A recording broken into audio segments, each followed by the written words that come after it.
Hello, ഇന്നത്തെ video എന്ന് പറയുന്നത് നമ്മൾ ഇൻഡെക്സ് മാർക്ക് കാൽക്കുലേഷനെ പറ്റിയാണ് ഡിസ്കസ് ചെയ്യുന്നത്. അപ്പോൾ ഇന്ന് MG യൂണിവേഴ്സിറ്റി ഡിഗ്രി റിസൾട്ട് ഔട്ടായിട്ടുണ്ട്. കേരള യൂണിവേഴ്സിറ്റിയുടെ ഉടനെ തന്നെ വരുന്നതായിരിക്കും. അപ്പോൾ അതിന് മുമ്പ് തന്നെ MG യൂണിവേഴ്സിറ്റി ഈ ആഴ്ച തന്നെ PG അഡ്മിഷൻ സ്റ്റാർട്ട് ചെയ്യാൻ സാധ്യതയുണ്ട്. ഇപ്പോൾ തന്നെ ഓട്ടോണമസ് കോളേജൊക്കെ ഉടനെ തുടങ്ങും. യൂണിവേഴ്സിറ്റി അണ്ടർ വരുന്ന കോളേജുകളും ഉടനെ തന്നെ തുടങ്ങും. അപ്പം പലരും റിസൾട്ട് വന്ന ശേഷം ഉള്ള ഒരു പ്രധാനപ്പെട്ട ചോദ്യമാണ് ഈ ഇൻഡെക്സ് മാർക്കിനെ പറ്റി. അല്ലെങ്കിൽ ഇൻഡെക്സ് മാർക്ക് എങ്ങനെ കാൽക്കുലേറ്റ് ചെയ്യുന്നത്. PG അഡ്മിഷന് നമുക്ക് കിട്ടുന്ന CCPO CGPO, അതായത് ഓവറോൾ CCPO അല്ലെങ്കിൽ ഓവറോൾ CGPO അടിസ്ഥാനമാക്കിയല്ല PG അഡ്മിഷൻ നടക്കുന്നത്. PG അഡ്മിഷൻ തീർച്ചയായിട്ടും ഇൻഡെക്സ് മാർക്ക് അടിസ്ഥാനത്തിൽ തന്നെയാണ്. അപ്പം ചോദ്യമാണ് ഇൻഡെക്സ് മാർക്ക് എങ്ങനെയാണ്. ഇൻഡെക്സ് മാർക്ക് എങ്ങനെ കാൽക്കുലേറ്റ് ചെയ്യുമെന്ന് ചോദിച്ചു കഴിഞ്ഞാൽ അതിനൊരു രീതിയുണ്ട്.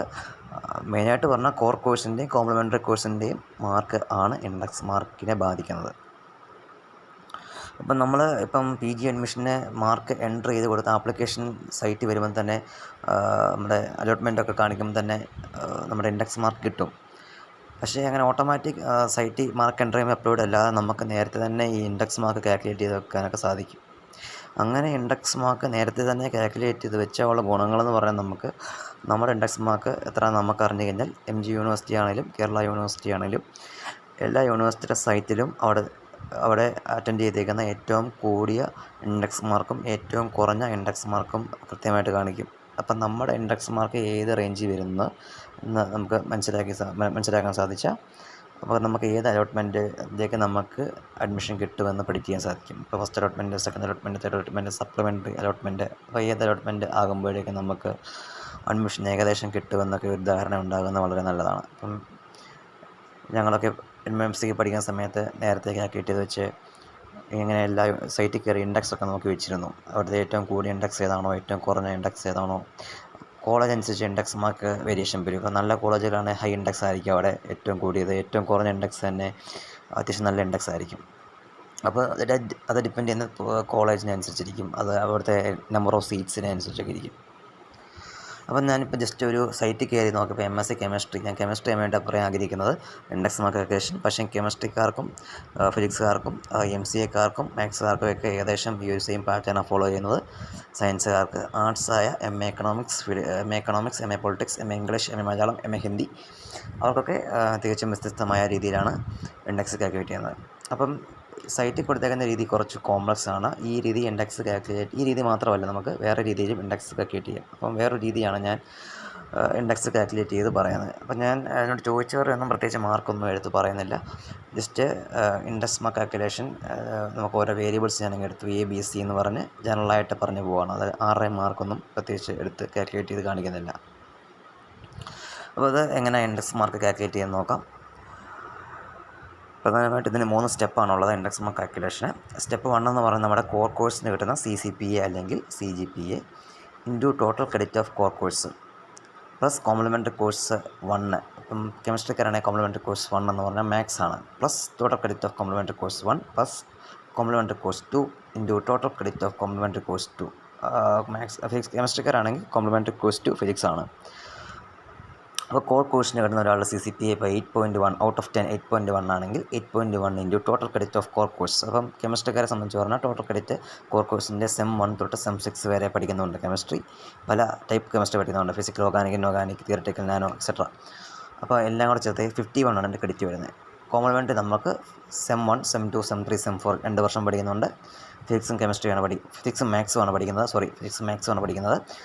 അതിൻ്റെ ക്രെഡിറ്റ് കെമിസ്ട്രിക്കാരെ സംബന്ധിച്ച് പറഞ്ഞാൽ, അല്ലെങ്കിൽ വേറൊരു ഫിസിക്സുകാരെ സംബന്ധിച്ച് പറഞ്ഞാൽ അവരുടെ കോംപ്ലിമെൻ്ററി ക്രെഡിറ്റ് രണ്ടും കോംപ്ലിമെൻ്ററി കോഴ്സ് 1ൻ്റെയും 2ൻ്റെയും 14 ആണ്. ഡിവൈഡഡ് ബൈ, അത് കാണിച്ചിരിക്കുന്ന ഡിവൈഡഡ് ബൈ ആണ്. Divided by total credit of core plus complementary 1 and 2, അതായത് 51 പ്ലസ് 28. കോംപ്ലിമെൻ്ററി കോഴ്സ് 1ൻ്റെയും 2ൻ്റെയും 14 വെച്ച് കൂട്ടുമ്പോൾ 28 വരും. അപ്പോൾ നമുക്ക് സപ്പോസ് A എന്ന് പറഞ്ഞ ഉത്തരം കിട്ടി. ഞാൻ എഴുതി ചെറിയ മിസ്റ്റേക്ക് ഉണ്ട്. A ഈസ് ഔട്ട് ഓഫ് 1000 അല്ല, A കിട്ടുന്ന ഒരു ഫ്രാക്ഷൻ പോയിൻ്റുള്ള വാല്യൂ ആണ്. അതുകൊണ്ട് A നമ്മൾ 100 കൊണ്ട് ഇൻറ്റു ചെയ്യുന്നു. ആ A നമ്മൾ ഇൻറ്റു 100 കൊണ്ട് ചെയ്യുമ്പോൾ നമുക്ക് സപ്പോസ് ഒരു വാല്യൂ കിട്ടും. അതിനെ നമ്മൾ B എന്ന് വിളിക്കുന്നു. ആ B ആണ് ഔട്ട് ഓഫ് 1000 വരുന്നത്.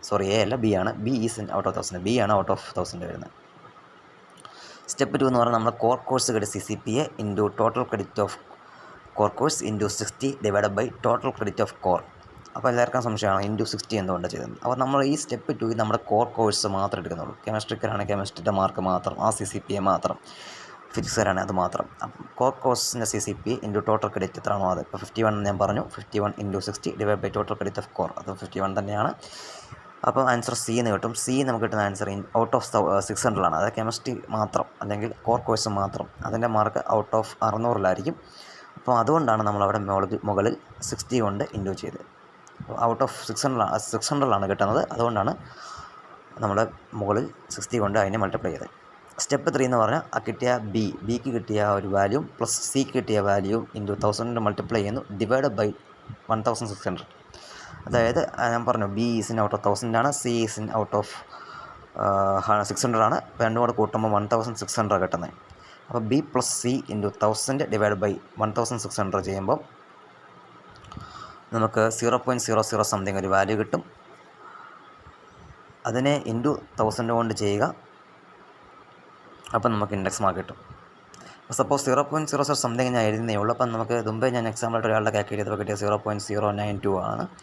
ആ 0.092നെ 1000 കൊണ്ട് മൾട്ടിപ്ലൈ ചെയ്യുമ്പോൾ എത്ര കിട്ടും? 924 കിട്ടും. 924 കിട്ടും. 924 ആണ് അദ്ദേഹത്തിൻ്റെ ഇൻഡെക്സ് മാർക്ക് എന്ന് പറയുന്നത്. പിന്നെ ചിലരുടെ ഒരു ഡൗട്ടാണ് ഇൻഡെക്സ് മാർക്ക് എത്ര വരെ പോകാമെന്ന്. ഇൻഡെക്സ് മാർക്ക് കൃത്യമായി 1100 വരെയാണ് തോന്നുന്നു പോകുന്നത്. 900-ന് മുകളിലുള്ള ഇൻഡെക്സ് എല്ലാം വളരെ നല്ല ഇൻഡെക്സാണ്. നമുക്ക് അഡ്മിഷനൊക്കെ ആഗ്രഹിക്കുന്ന കോളേജ് കോഴ്സ് കിട്ടാൻ സാധ്യതയുണ്ട്. ഇത് കൂടാതെ ഇൻഡെക്സ് മാർക്ക് ബോണസ് കിട്ടാൻ സാധ്യതയുണ്ട്. NSS അല്ലെങ്കിൽ NCC ഒക്കെ ഉണ്ടെങ്കിൽ 10-15% വരെ എക്സ്ട്രാ മാർക്ക് കിട്ടും. അത് PG അഡ്മിഷന് ഉപകാരപ്രദമായിരിക്കും അലോട്ട്മെൻറ്റ് കിട്ടാൻ. അപ്പോൾ ഇങ്ങനെയാണ് നമ്മുടെ സയൻസ് വിഷയങ്ങളുടെ ഇൻഡെക്സ് മാർക്ക് കാൽക്കുലേറ്റ് ചെയ്യുന്നത് PGക്ക് വേണ്ടി. ആർട്സ് വിഷയങ്ങളായ MA economics, English, Malayalam, politics, Hindi അവരുടെയൊക്കെ ഇൻഡെക്സ് മാർക്ക് കാൽക്കുലേഷൻ ഇതിൽ നിന്നും ഒത്തിരി വ്യത്യാസമുണ്ട്. കാരണം അവർക്ക് കോർ കോഴ്സും കോംപ്ലിമെൻ്ററി കോഴ്സും കൂടാതെ ഓപ്പൺ കോഴ്സും അതുപോലെ തന്നെ നമ്മുടെ കോമൺ കോഴ്സും കൂടെ ആഡ് ചെയ്താണ് അവർ ഇൻഡെക്സ് മാർക്ക് കാൽക്കുലേറ്റ് ചെയ്യുന്നത്. അതുകൊണ്ട് ഈ രീതിയിലല്ല, തികച്ചും വ്യത്യസ്തമാണ് ആ index mark calculation. Okay, thank you.